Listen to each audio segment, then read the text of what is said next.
Hi y'all, it's Sky and thanks for visiting my channel for my very first Diamond Art Club sneak peek.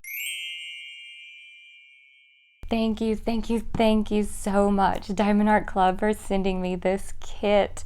I am so excited about it and I think you guys are going to be too. You're probably wondering why I have it sitting so funny, and that's because this is a different kind of box than you're used to seeing. So let me flip it over. Yes, you guys, it's a Harry Potter kit. So we are getting a new Harry Potter release, and I'm just taking you on a little box tour right now. This kit is Hogwarts Express, and it is a round diamond kit. So since this box has special labeling, let's get a little longer look-see than usual. This one is not, I do not believe, nope, it does not have the QR code on the side, but it does have some information about the kit. So there's a little bit of a look at the image. This has 47 colors. It has 3 ABs and total number of diamonds, 60,894. All right. And then on the back, we've got the same sorts of information as you're used to seeing. And then where's Harry? I knew he was on here. There he is. We get Harry on the side. The release time on this kit is going to be tomorrow, May the 2nd. 9 a.m. Pacific time, which is 12 p.m. Eastern time, 11 a.m. Central time if you're over here by me. I do believe that there's only going to be one release window and not two, one for Diamond and Ruby level and one for general access. I think it's all going to be done at one time, but if that information is not correct, then check down below in the description box. I will have everything that is up to the minute correct down below. Okay, are you guys ready to see what is inside this box? All right, plastic is off. It was not as much of a battle as I usually have to have with the plastic, but I did remember to bring my scissors with me, so that made it a lot easier. All right, let's see. Oh, the toolkit is wanting to stay in the box. There we go. Oh, the sticker is sliding way down in there, so we'll just let it come out with the canvas. Hello? There it is. Here is a better look at that smaller sticker. So it's going to give you the name of the artwork and some information about it, and maybe you want to stick this in your logbook, or maybe you are craftier than I am and you think of something really cool to do with it. Some people just put them on the bottoms of their boxes for ease of finding them in their storage. And we've got one of the newer toolkits from Diamond Art Club. So this is one of those things they are transitioning in, so you may not receive this toolkit even if you buy this kit, and you may not receive the same things we're about to see me pull out of here. Eventually these newer style toolkits will be in every kit, so if you don't get one, don't fret. One day you will, I assure you. So in this toolkit, we get a bag of baggies. So if you like to kit up or store in these bags, then they give them nice and organized. I would never be able to get them in this small bag like this. You also get a nice size tray with a stopper, which I'm going to attempt to put it in here like I saw somebody do on Facebook. See, normally I would put it in like, well, I say that I would put it in like that. Oh, there it goes. That was way easier than I was trying to make it be.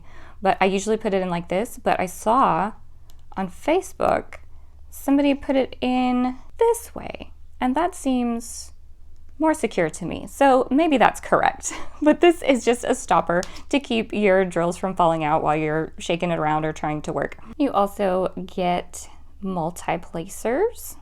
You get a pin with a little squishy grippy to slide over, which I never seem to be able to get it on. Nope, it did very well this time. And this one's pink. So you never know what color you're gonna get. I don't think I've ever gotten a pink one. So this is a great day. Then you get your red waxes as you're used to seeing in the older style toolkits, but they come in this cute little container with a lid on it. And of course, the items I'm always the most curious to see because you never get the same one twice. It is the washi. Yep, I've never seen this one.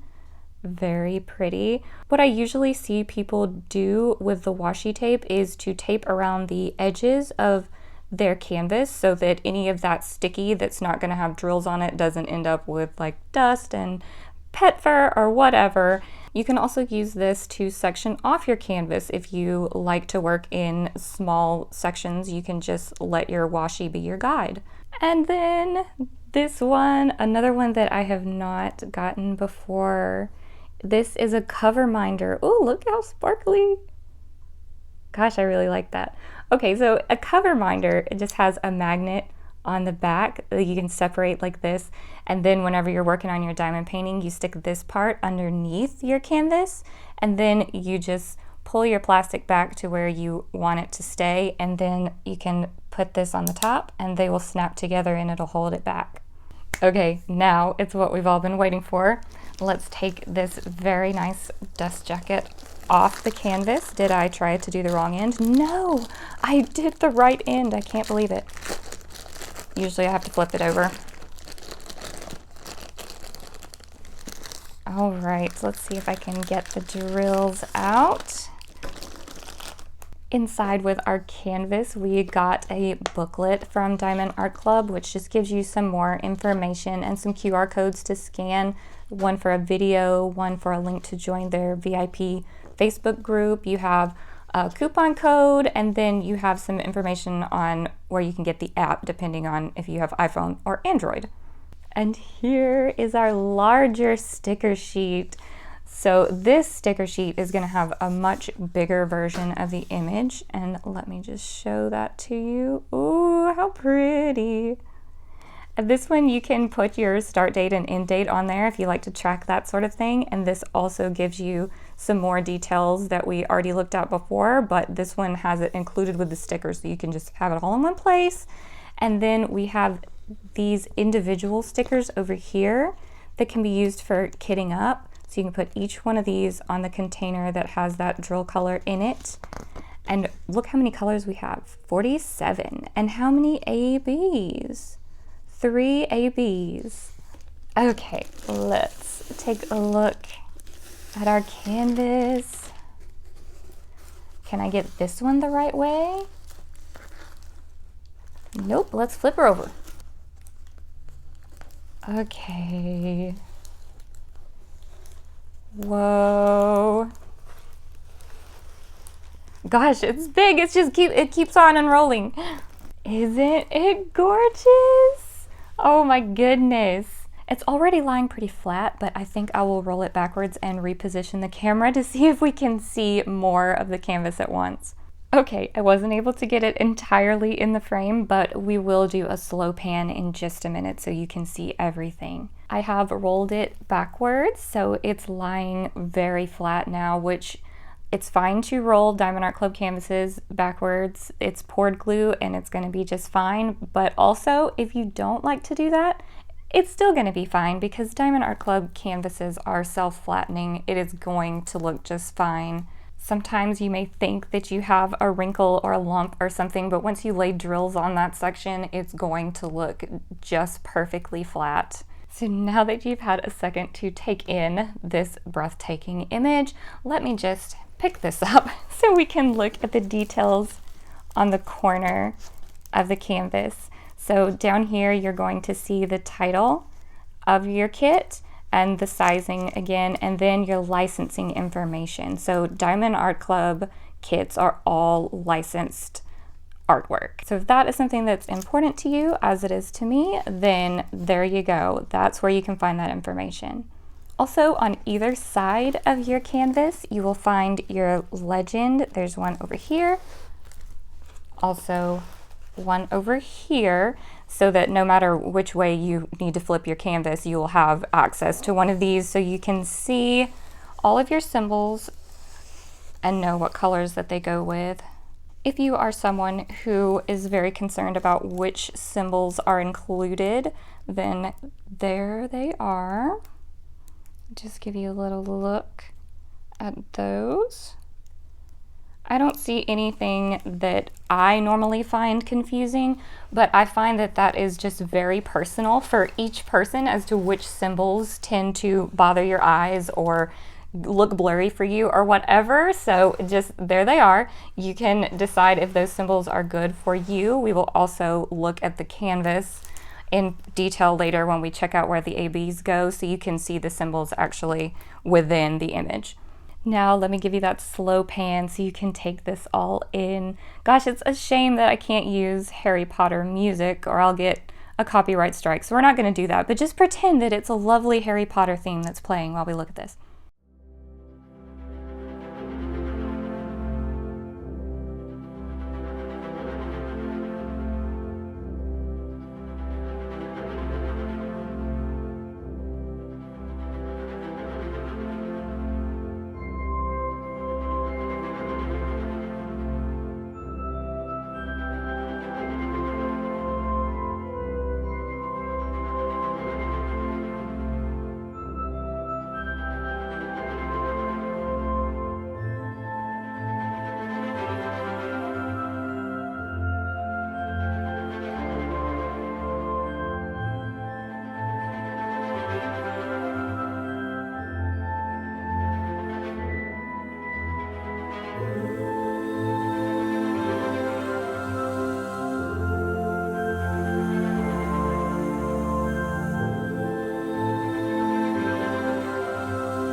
Gosh, isn't it gorgeous?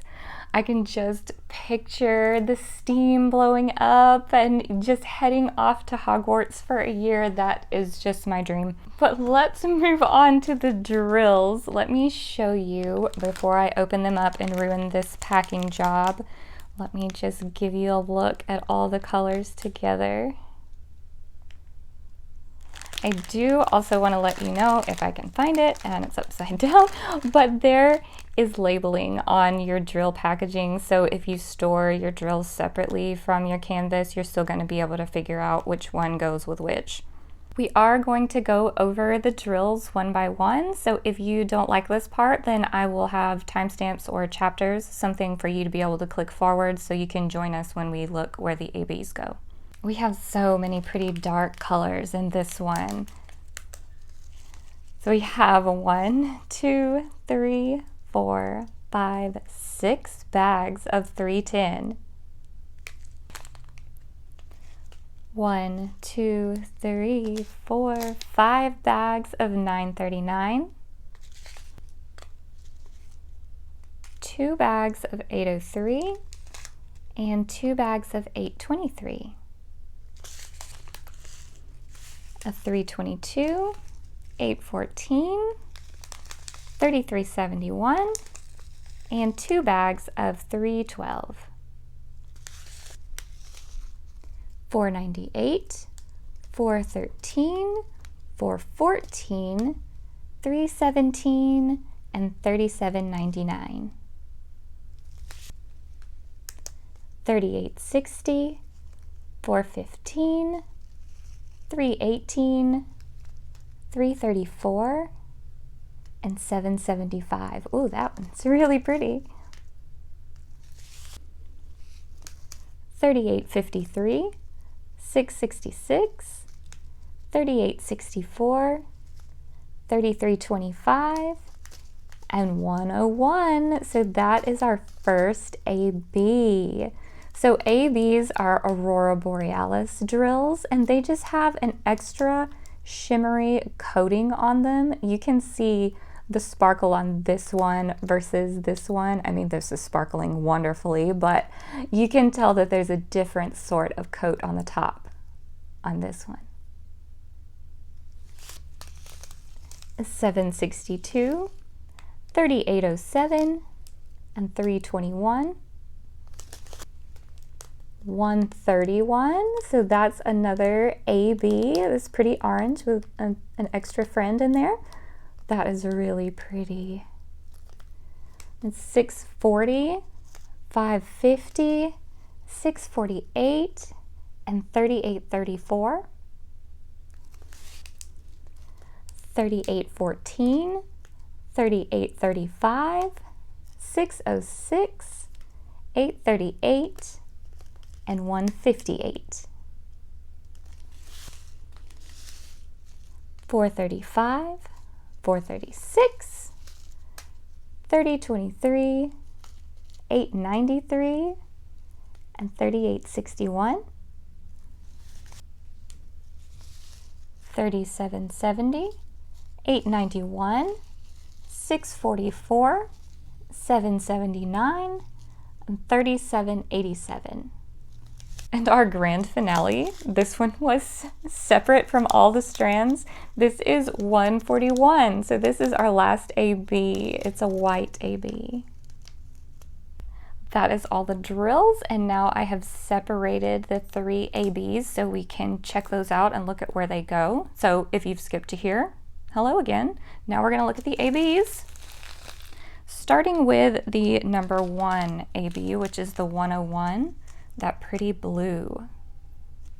It looks like most of that number 1 symbol is right through here on the side of the train. It continues up. Let me pull the canvas down. And there's some more up here in the smoke or steam. I'm not sure which is the correct terminology there. There are also a few of those number 1 ABs, that pretty blue over here, just dotted throughout this section of lighting, right through there. And it looks like there's just a little line right here going down right there. Not a super ton of that, but the bag was very small, so I wasn't expecting to find a lot. The next AB is this number 131. It is symbol 2. This bag is very small, so I'm not thinking we're gonna find too much of this, but let's take a look. Oh, here we go. It is just sprinkled up here. Let me pull this over a bit. There's just a tiny, just like 2 drills right here, and then just a little line here. And that is all I see. It looks like maybe that one is being used just where the light is hitting some like golden pieces of the train. But now this down here, I looked here, there's not any there, and I thought maybe it would be in the lettering of Hogwarts Express, but it is not. I mean, feel free to add anything that you feel, but it's not there in the original charting. Okay, this is our hefty bag of 141. So that is going to be symbol number 3. This one looks to be much more widespread. Right here in the big lamp or light on the front of the train, there is a big block of it. If you can see those number 3s right there. Also, the lettering, well, numbering specifically, is that white AB. I'm sorry, I'm going to get this where you can see it eventually. There you go. You can see the 3s and the numbers. Also, down here we've got some 3s. And there are a few sprinkled here where we found that number 2 AB, but there's a few 3s in there also. So there will be some white shimmer. Now this entire section here that looks like white, it is white, but it's white AB. All of this, all through here, all of this is AB. This is just a closer look at those sections so you can see how many 3s there are. This area is really going to shine. Also up here in the smokestack, is that what you call this? Where you blow the smoke out? I'm not sure, but there's number 3s up here along the top of that. There are also 3s along the back or the top of the train. Sorry about that glare. They continue down to here. And there are a few lines of it in this section of lighting up here where we found some of that blue AB also. Just looks like where some light is coming in. And it's going to be white AB. Okay, well that is all the ABs. And one thing I did want to mention before I say goodbye is whether this piece is a lot of color blocking or a lot of confetti. And I think it probably leans more to the side of color blocking. This down here, you can see the same symbol for a lot of that. That's the 310. So that's going to be big areas of color blocking. And then we have some more color blocking through here. But I mean, you do change colors. So it's not full on just the black background. But then when you get up here to the train itself, you can see that there are some more sections of color changes. It seems like this part is like a vertical multi-placer's dream. So if you multi-place vertically, I think that you will be very happy to see the way that these symbols are laid out. But you can see there are a lot of straight lines up and down of the same one, but you do change a lot. This is where most of your color is going to be. But then also here at the very top, you've got some more big sections of color blocking. So as for whether or not I think this is more color blocking or more confetti heavy, I guess the answer is I still don't know. I would say I think it is more along the lines of color blocking, but I think that what you feel confetti is very personal. Some people would say that this area through here would be confetti-ish. I really don't call it confetti unless it's like this, where you're just dotting colors all over the place. But yes, this is here. So there is one little section that I would say is heavy-ish for confetti, but everyone has their own preferences on what they like to do in a diamond painting. So I hope that that gives you the information that you need to decide if this one is right for you. That is going to be all from me today, you guys. And thank you again to Diamond Art Club for allowing me to do this sneak peek. I will see you guys in the next video. Bye!